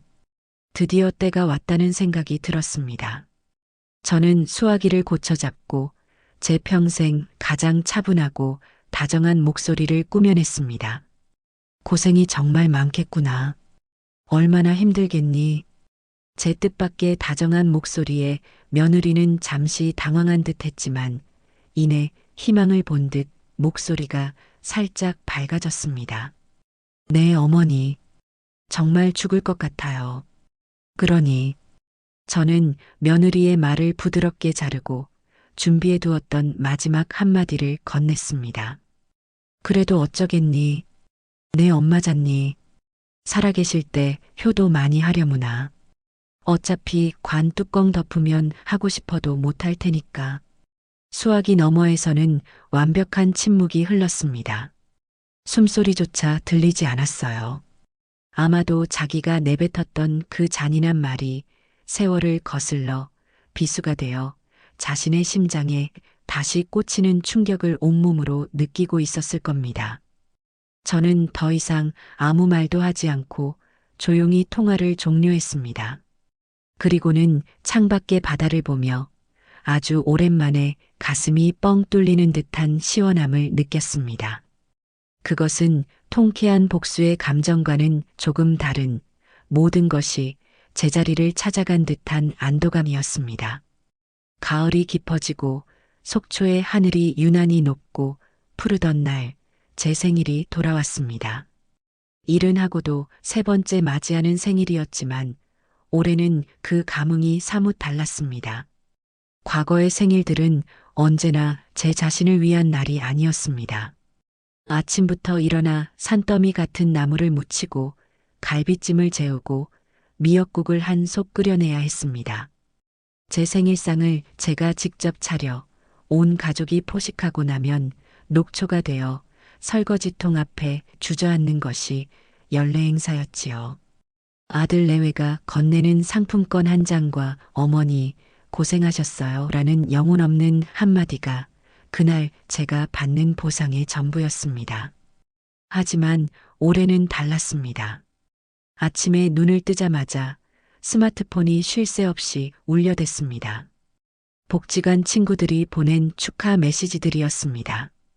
영희 씨는 우스꽝스러운 필터를 씌운 자신의 얼굴 사진과 함께 우리 숙자 씨 만수무강해서 나랑 평생 춤추며 놀아야 해 라는 메시지를 보내왔고 스마트폰 강자 동기들은 삐뚤빼뚤한 솜씨로 직접 만든 축하 카드를 이미지로 보내주었습니다. 저는 그 메시지들을 하나하나 읽으며 소리내어 웃었습니다. 난생 처음 받아보는 마음이 담뿍 담긴 생일 축하였습니다. 그날 저녁에는 친구들과 다 함께 모여 제가 가장 좋아하는 식당에서 조촐하게 식사를 하기로 약속이 되어 있었습니다. 평생 처음으로 오롯이 저를 위한 생일날이었지요. 오후에 라인댄스 연습을 신나게 마치고 저녁 식사 전까지 시간이 남아 친구들과 복지관 근처 카페에 앉아 수다를 떨고 있었습니다. 영희 씨가 숙자 씨, 오늘 생일이니까 커피는 내가 쏜다 하며 호기롭게 주문을 하고 돌아와 자리에 앉았을 때였습니다. 제 스마트폰이 시끄럽게 울렸습니다. 화면에 뜬 내 아들이라는 글자를 보는 순간 심장이 쿵 내려앉는 기분이었습니다. 불길한 예감은 왜 이리도 잘 들어맞는지요. 무슨 일이냐? 어머니, 지금 어디세요? 아들의 목소리는 어딘지 모르게 다급하고 주변은 시끄러웠습니다. 복지관 앞 카페에 있다. 왜? 아, 다행이다. 어머니, 잠시만 거기서 기다려주세요. 저희 거의 다 도착했어요. 저희라는 단어와 도착했다는 말에 저는 상황을 파악했습니다. 예고도 없이 이 먼 속초까지 때를 지어 몰려온 것이었습니다. 아니나 다를까 제가 무슨 말을 하기도 전에 전화는 뚝 끊겼습니다. 영희 씨가 제 굳은 표정을 보고 왜 그래? 무슨 일 있어? 하고 물었습니다. 제가 아들 녀석이 여기까지 왔나 봐 하고 말하자 친구들의 얼굴에도 즐거웠던 웃음기가 사라졌습니다. 잠시 후 카페 통유리창 너머로 익숙한 검은색 승용차 한 대가 멈춰 섰습니다. 형편이 어렵다더니 차는 또 언제 바꿨는지 번쩍이는 새 차였습니다. 아마도 무리해서 할부로 뽑았겠지요.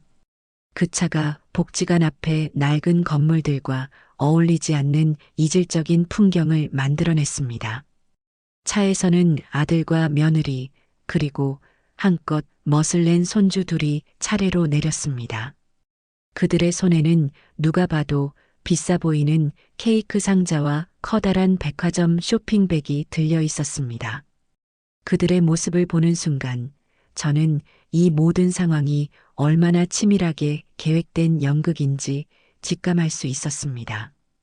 오늘은 제 생일.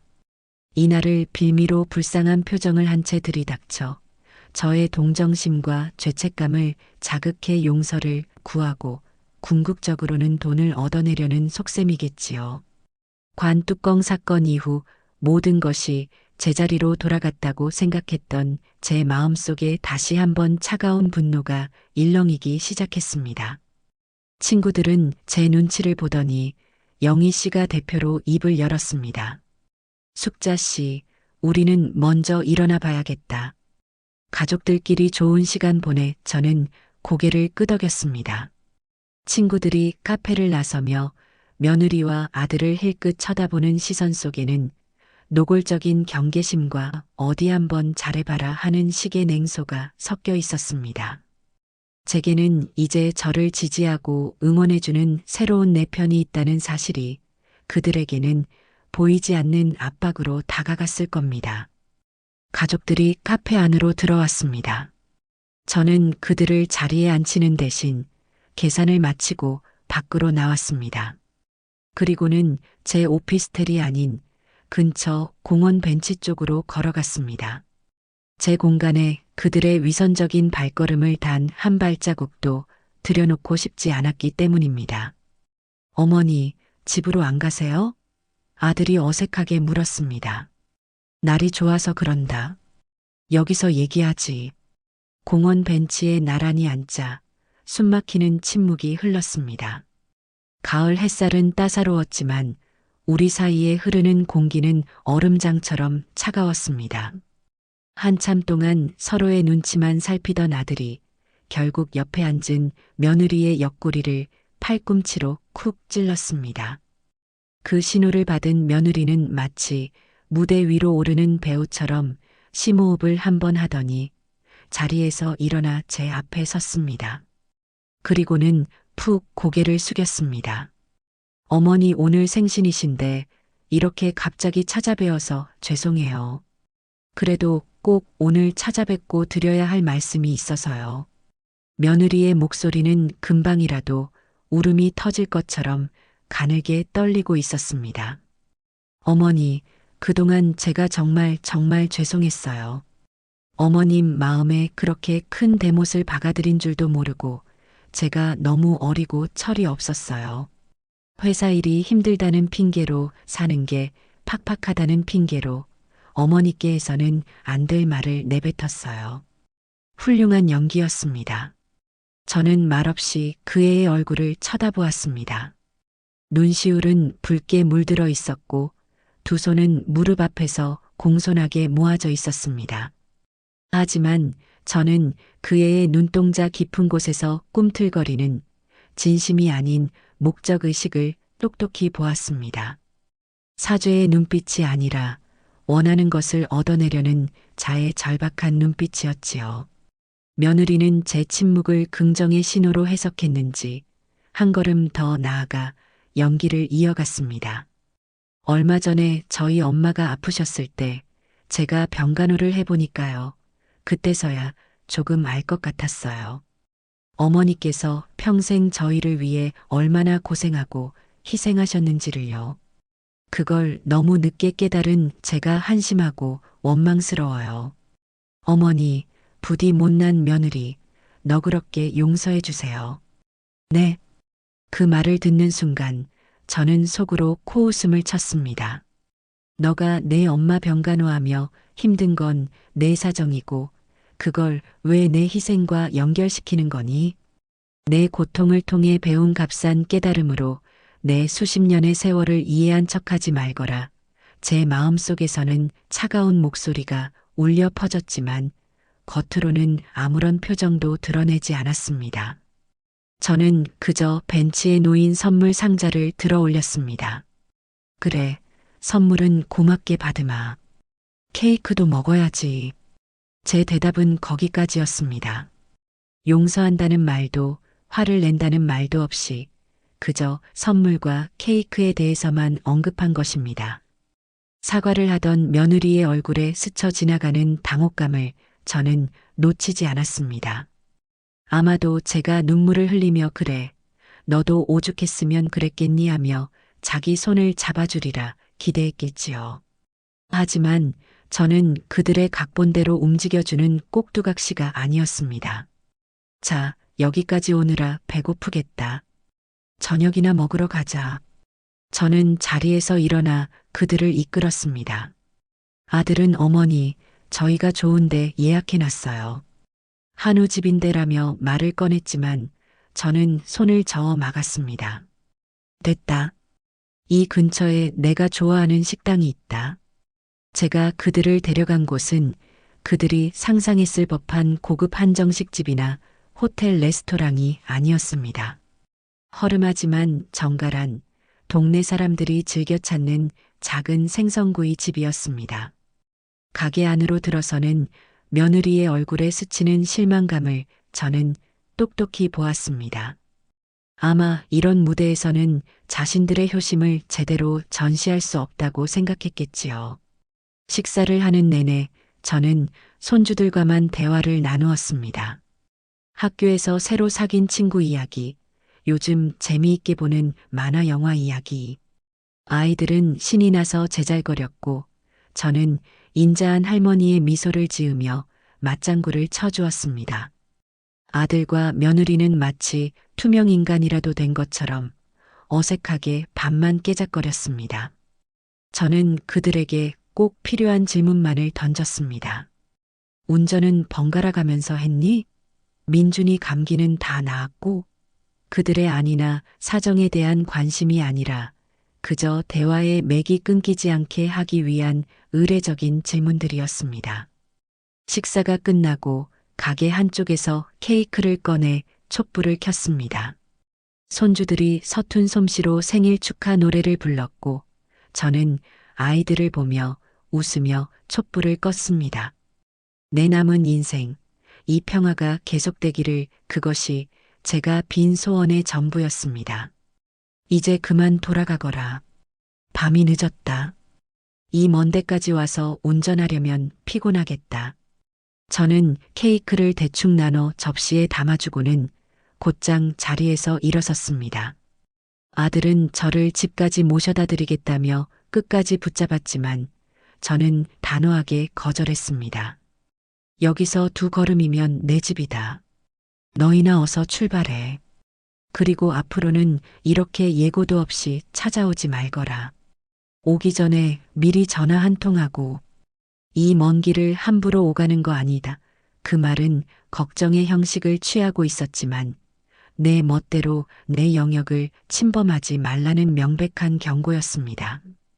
저는 그들을 식당 문 밖까지만 배웅하고 그들이 차에 타는 것을 확인한 뒤도 돌아보지 않은 채 제 오피스텔 방향으로 걸어갔습니다. 멀어지는 차 안에서 어떤 소동이 벌어지고 있을지 불을 보듯 뻔했습니다. 그리고 며칠 뒤 제 예상은 한치의 오차도 없이 맞아떨어졌습니다. 주말에 막내 손주와 영상 통화를 하는데 아이가 비밀 이야기를 하듯 제게 속삭였습니다. 할머니, 저번에 할머니 생일날 집에 돌아올 때요. 차에서 엄마랑 아빠랑 엄청 싸웠어요. 왜 싸웠는데? 엄마가 막 화를 냈어요. 내가 이렇게까지 자존심 다 버리고 빌었는데 그깟 생선구이로 퉁 치고 용서도 안 해주시네. 진짜 독하다 독해. 사람의 정이라는 게 없어. 하면서 소리 질렀어요. 그래서 아빠가 그럼 어떡해. 어머니가 싫다는데. 하고 같이 소리 질렀어요. 무서웠어요. 아이의 해맑은 폭로를 들으며 저는 씁쓸하면서도 한편으로는 안도하는 미소를 지었습니다. 그래, 역시 내 판단이 틀리지 않았어. 그날 받은 비싼 실크 스카프를 옷장에서 꺼내보았습니다. 부드러운 감촉의 스카프에서는 그들의 위선적인 욕망의 냄새가 나는 듯 했습니다. 저는 그 스카프를 다시는 꺼내보지 않을 상자 깊숙한 곳에 처박아 버렸습니다. 그들의 거짓된 마음이 담긴 것은 그 어떤 것도 제 삶에 드리고 싶지 않았거든요. 며느리의 위선적인 사과 소동이 지나간 후 제 삶은 다시금 고요한 강물처럼 흘러갔습니다. 그들은 더 이상 저를 찾아오지 않았고 저 또한 그들의 소식을 궁금해하지 않았습니다.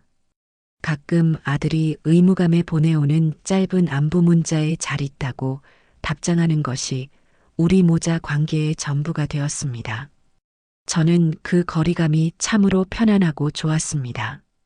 그러던 어느 날 복지관 라운지에 앉아 영희 씨와 함께 텔레비전을 보고 있었습니다. 화면에서는 은퇴한 노부부가 태국의 치앙마이에서 한 달 살기를 하며 여유롭게 노후를 즐기는 모습이 나오고 있었습니다. 야자수가 늘어선 거리, 저렴하고 맛있는 현지 음식, 따뜻한 날씨 속에서 행복하게 웃는 그들의 모습은 마치 다른 세상 이야기처럼 보였습니다. 좋겠다. 우리도 저런 데 가서 한 달만 살아보면 원이 없겠네. 영애 씨가 부럽다는 듯 혼잣말을 했습니다. 그 순간 제 머릿속에 전구 하나가 반짝 켜지는 것 같았습니다. 왜 안 돼? 하는 생각이 스치고 지나갔습니다. 내게는 시간도 있고 평생 모아온 돈도 있었습니다. 나를 가로막는 것은 아무것도 없었습니다. 자식도 책임도 그 어떤 의무도 나를 막을 수 있는 것은 오직 나 자신의 두려움뿐이었습니다. 가요 우리 어딜? 저런데요. 태국이든 베트남이든 따뜻한 나라에 가서 우리도 한 달 살아봐요. 제 말에 영희 씨는 눈을 동그랗게 떴습니다. 처음에는 농담인 줄 알던 그녀도 제 눈빛이 진심이라는 것을 깨닫고는 얼굴에 흥분과 설렘이 번지기 시작했습니다. 그날 저희의 대화는 걷잡을 수 없이 뻗어나갔습니다. 우리의 작은 반란은 순식간에 복지관 라인댄스 팀 전체의 프로젝트로 확장되었습니다.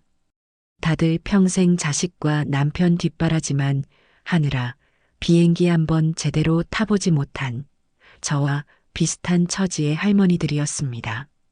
처음에는 우리가 어떻게 가 말도 안 통하는데 위험해라며 손사래를 치던 친구들도 영희 씨와 제가 앞장서서 분위기를 띄우자 하나둘 동참하기 시작했습니다. 우리의 첫 번째 버킷리스트 실행은 그렇게 시작되었습니다. 우리는 매일 복지관 컴퓨터실에 모여 앉아 머리를 맞댔습니다. 제가 스마트폰 강좌에서 배운 실력을 발휘해 해외 한 달 살기에 대한 정보를 검색했습니다. 물가가 저렴하고 한국인들이 많이 찾아 비교적 안전하며 따뜻한 날씨를 자랑하는 베트남의 다낭이 우리의 첫 번째 목표지로 결정되었습니다. 가장 먼저 해야 할 일은 여권을 만드는 것이었습니다. 저는 태어나서 처음으로 여권이라는 것을 만들기 위해 시청을 찾았습니다. 즉석 사진기 부스 안에 들어가 뻣뻣한 자세로 증명사진을 찍는 것은 쑥스럽고 어색한 경험이었습니다. 며칠 뒤 제 이름과 사진이 선명하게 박힌 남색 여권을 손에 쥐었을 때의 기분은 말로 다 표현할 수 없었습니다. 그것은 단순한 신분증이 아니었습니다.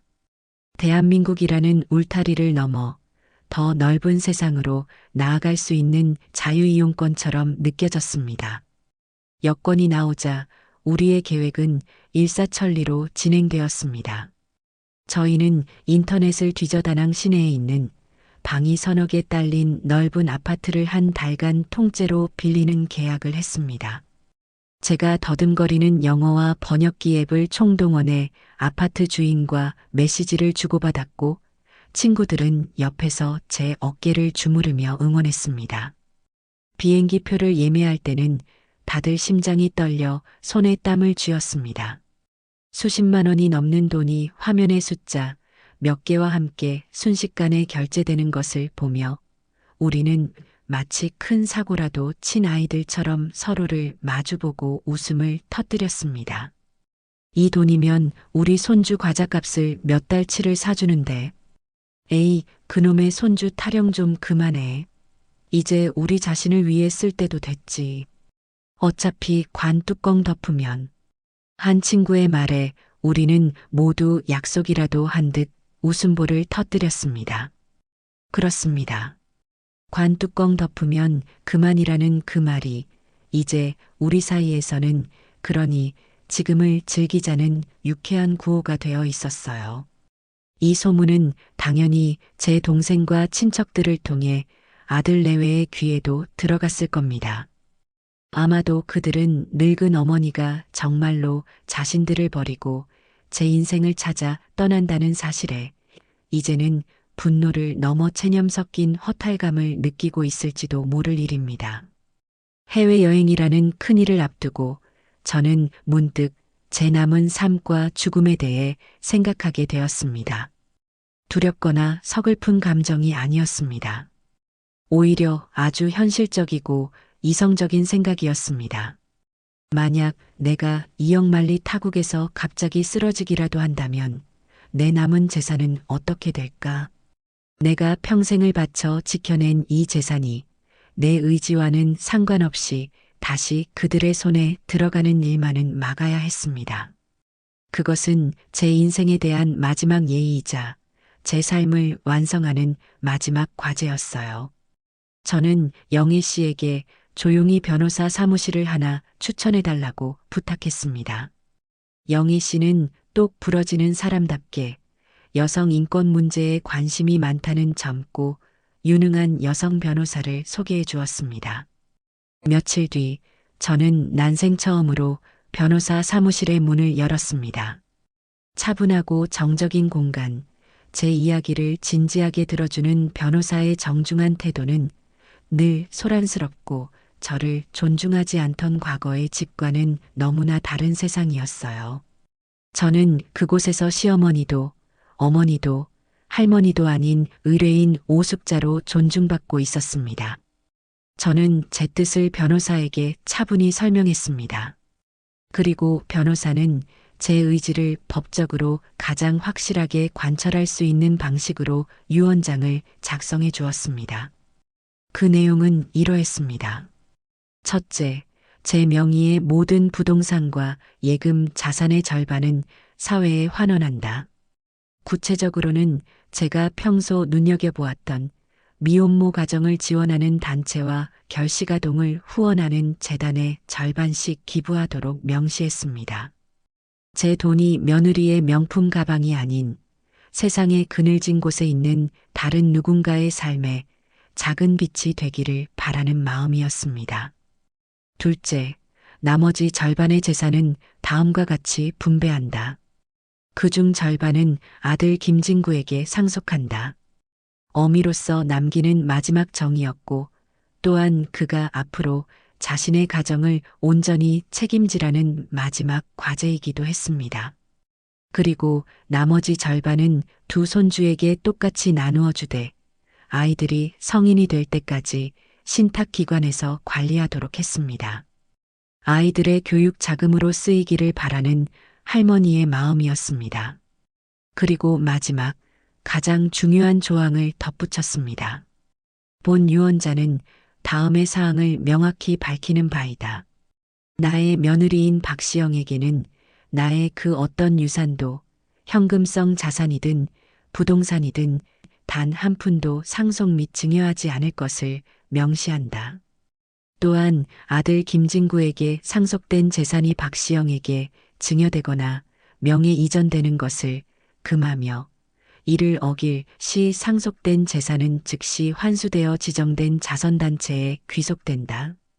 변호사는 이 조항이 법적으로 완벽하게 효력을 발휘할 수 있도록 모든 장치를 마련해 주었습니다. 이것은 제 마지막 체크메이트였습니다. 단순한 복수가 아니었습니다. 제 삶을 모욕했던 한 사람의 탐욕으로부터 제 아들과 손주들의 미래까지 지켜내기 위한 가장 강력하고 이성적인 방어막이었습니다. 유언장에 마지막으로 서명을 하고 도장을 찍는 순간 제 마음에는 놀라운 평화가 찾아왔습니다. 평생 저를 짓누르던 무거운 짐을 마침내 내려놓은 기분이었습니다. 이제 모든 것이 제자리를 찾았습니다. 드디어 다낭으로 떠나는 날이 밝았습니다. 이른 새벽 저는 작은 캐리어 하나를 끌고 집을 나섰습니다. 공항으로 가는 리무진 버스를 타기 위해 정류장으로 가자 영희 씨를 비롯한 여행 동지들이 이미 모두 모여 있었습니다. 다들 화사한 옷차림에 한껏 들뜬 표정이었습니다. 우리는 소녀들처럼 제잘거리며 버스에 올랐습니다. 리무진 버스가 서울을 지나 인천공항으로 향하는 동안 저는 창밖으로 빠르게 스쳐 지나가는 풍경을 하염없이 바라보았습니다. 지난 2년간의 세월이 꿈처럼 흘러갔습니다.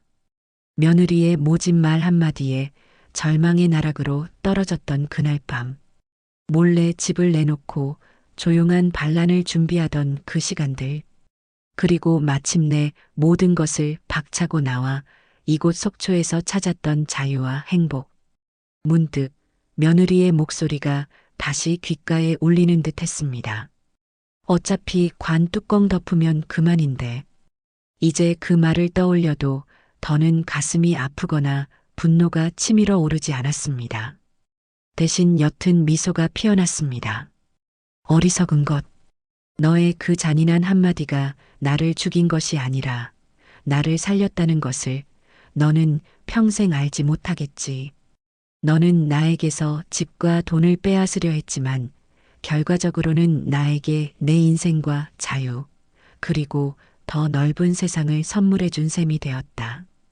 너는 너가 판 그 좁은 우물 안에서 탐욕과 원망을 되씹으며 늙어가겠지만 나는 이제 너른 바다로 나아간다. 어쩌면 내가 너에게 베풀 수 있는 가장 큰 자비는 너를 완전히 잊고 그저 내 행복에만 집중하는 것일지도 모른다. 버스는 거대한 인천대교를 건너고 있었습니다. 저 멀리 세계각지로 날아오를 비행기들로 가득 찬 인천국제공항의 모습이 보이기 시작했습니다. 그 거대하고 분주한 풍경을 바라보며 저는 제 인생의 새로운 장이 펼쳐지고 있음을 직감했습니다. 평생을 누군가의 아내, 엄마, 할머니라는 이름 뒤에 숨어 살았던 오숙자는 이제 없습니다. 제 이름 석자를 오롯이 되찾은 한 명의 자유로운 인간, 오숙자만이 있을 뿐입니다. 버스에서 내려 공항 출국장으로 향하는 제 발걸음은 그 어느 때보다 가볍고 힘찼습니다. 73의 나는 내 인생의 마지막 장을 덮으러 가는 것이 아니었어요. 나는 이제 막 내 인생의 가장 찬란하고 자유로운 첫 장을 열기 위해 세상 속으로 첫걸음을 내디디고 있습니다.